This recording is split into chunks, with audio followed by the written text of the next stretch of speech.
na ho mga bossing dahil ngayon ay 24 no 24 ng Disyembre diyan sa Pilipinas. Ganap na alas 10 ng umaga. Oh, shout out isang mabilisan. Merry Christmas. Pag dumating po sa lahat ng supporter at tagapanood nitong Birahan PH mga bossing. Nandiyan si Ma'am Neng Gigi, si Joel Q na si Reza Posh, si Jesus Beltran, si Shiro Kansaki, si Eseng Mariano, sino pa ho ba nandyan? Si Bench Uy, sino pa? Si Cereza Force Founder, nandiyan na din ha, birthday ho nito mga kababayan. Isang taon ho ang birthday niyan talaga. At buong Cereza Force family. Ngayon ho mga bossing, umpisahan ho muna natin. Ano po? Ang uumpisahan natin mga kababayan, nako eto. Kasi nakakalimutan na ho eh. Yung Vice Presidente, mga boss chief, napo-focus na ho tayo dito po kay Cabral. So medyo magbalik tanaw lang ho tayo mga kababayan kung bakit isa tayo doon sa nagtanggal na ng suporta sa Vice Presidente kasi dati, 'di ba?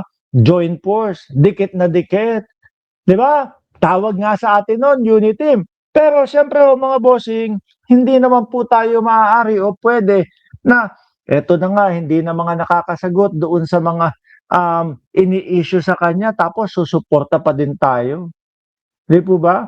Hindi na nga masagot yung mga confidential funds kung saan dinala, kung saan napunta yung mga confidential funds. Tapos papauto pa tayo. Hindi na ho mga kababayan. Magbabalik tanaw lang tayo, no? Dahil po sa darating na Pebrero, ako'y naniniwala, mga bossing, na muli po nababakbakan at uumpisahan na naman po yung impeachment para kay Vice Presidente Sara Duterte, mga bossing. Oho, uumpisahan na ho yan mga kababayan ulit. At tingin ko ho mga kababayan, ito pong susunod na impeachment kay Vice Presidente, pulido na ho. No, kasi itong huling impeachment naman po sa ating Vice Presidente, mga kababayan, ang tangi pong naging panangga nila yung teknikalidad ho. Pero kung tatanungin mo at talagang aalamin mo, meron bang depensa o meron ba silang pagsabi na hindi nilustay, hindi ninakaw ng Vice Presidente yung pera kaban ng bayan? Wala naman pong ganun. Sa madaling salita ho, mga bossing, hindi po nadepensahan ang Vice Presidente. Sabi dito, babalikan natin, no? DepEd, 52 million almost went to ghost student in 12 private school. Isa pa lang ho yan, mga kababayan. Idadagdag mo na yung confidential funds. Idadagdag mo pa confidential funds, yung bribery na sinasabi diyan po sa Department of Education, bukod sa bribery na may sinasabi pa, meron pa. Natingin ko, ito yung pinakamahirap nilang depensahan. Kung di po yung pagbabanta sa buhay ni Pangulong Bongbong Marcos, Liza Araneta Marcos at ni Congressman Martin Romualdez. Lahat ho yan mga bossing. Kung babalikan po natin kasi mga kababayan, yan po yung mga naging issue at naging reklamo po sa ating Vice Presidente, mga bossing. At wala pong wala pong nasagot dyan kahit isa. Di ba nga, yung pagpapatawag kay Vice Presidente doon sa NBI para sagutin, mga bossing, sagutin yung issue, yung habang ano tawag dito, pinagbabantaan niya ang buhay ng ating Pangulo, asawa ng Pangulo at pinsan ng Pangulo. Lalo na pag pumasok ito, nung nakita natin yung video mga bossing, na galit, nagsisisigaw, at gigil na gigil po ang Vice Presidente. Sabi ko, baka talagang totoo naman yung sinasabi. 1 year ago, nilas Kanyas, no? Na ang Vice Presidente na si Sara Duterte ay ang nasa likod nung Oplan Tukhang doon sa Davao City.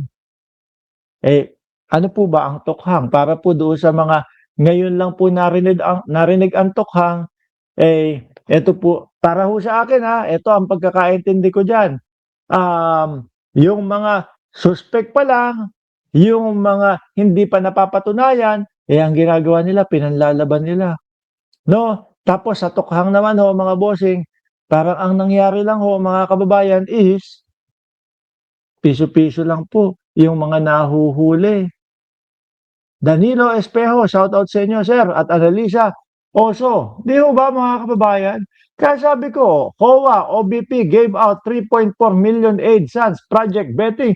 Kaya ho sabi ko mga boss chief pa mo sir, eh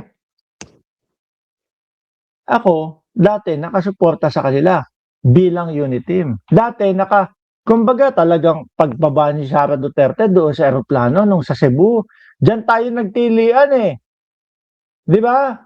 Diyan po parang pinitik po ang itlog natin eh, mga kababayan. Uy, si Bongbong Marcos nasa Cebu. Uy, si Sara Duterte nasa Cebu. Imimit si Gwen Garcia. Naalala niyo 'yon? Yung unang labas nung jacket ni Sara Duterte, Sara All. 'Di ba? Kaya akala natin magiging magaling o magandang katuwang ni Pangulong Bongbong Marcos etong Vice Presidente natin. Yun pala, hindi. Totoo pala yung bali-balita dati na, naku hindi nila pagtatagalin ng 2 taon yan si Bongbong Marcos o palalagpasin lang ng 2 taon si Bongbong Marcos tapos sisipain na nila yan. Pipilitan nila lang pabagsakin yan. Paano? Bakit? Para maagaw yung kapangyarihan. Di ba mga kababayan? Para maagaw yung kapangyarihan ho mga bossing. Ayan pa, Sara Duterte's ex-aide tell Krabs body about cash deliveries. Kung matatandaan nyo ho ito pong mga sinasabi po ni Madriaga mga bossing, kumukonekta po at halos parehas na parehas po doon sa balita o doon sa hearing nila doon sa good governance. Kung maalala nyo, di ba, nangangatog po yung isa doon sa disbursement officer o disbursement officer ng Vice Presidente, mga bossing. Tapos ang sinasabi niya kasi hindi ko po alam talaga bakit sila chika ang kumukuha nung pera o nung confidential fund sa amin.